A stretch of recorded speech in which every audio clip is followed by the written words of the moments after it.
So looking back to the line between being moderately successful and being very successful, and there's actually quite a fine line between not being successful and then starting to be a bit more successful. Looking back to the time, I mean, obviously we're going to go on to talk about what you've done since, but looking back to the times when, what made the difference between you making a success of the business you had with your partner, being more successful than other people in your industry, and what do you think made the difference when you decided to do internet marketing? And there's about 1 million people out there deciding to do internet marketing right now. What do you think is different about you, or the way you think, that makes you go from not being very successful to being very successful, or then being very successful to being super successful? It is mindset, full stop. The problem is people try and believe they're going to be successful. We're going to cover that a bit later, I imagine. But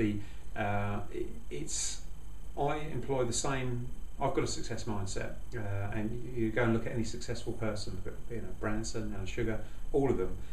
They will all just know they're going to do it. Just like when I always liken it back to when you're a child and the child learns to walk.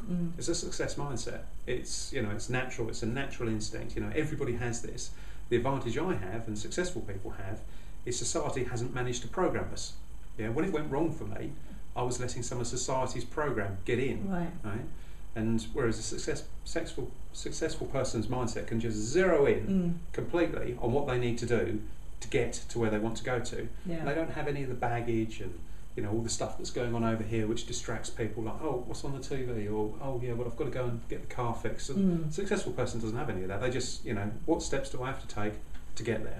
And if you look at the mind of a child when it learns how to walk, that child is absolutely 100% focused on walking. And it's a case of when you think that walking, they have to actually fall over to be able to walk. How many times? It's it must be painful too. Yeah, exactly.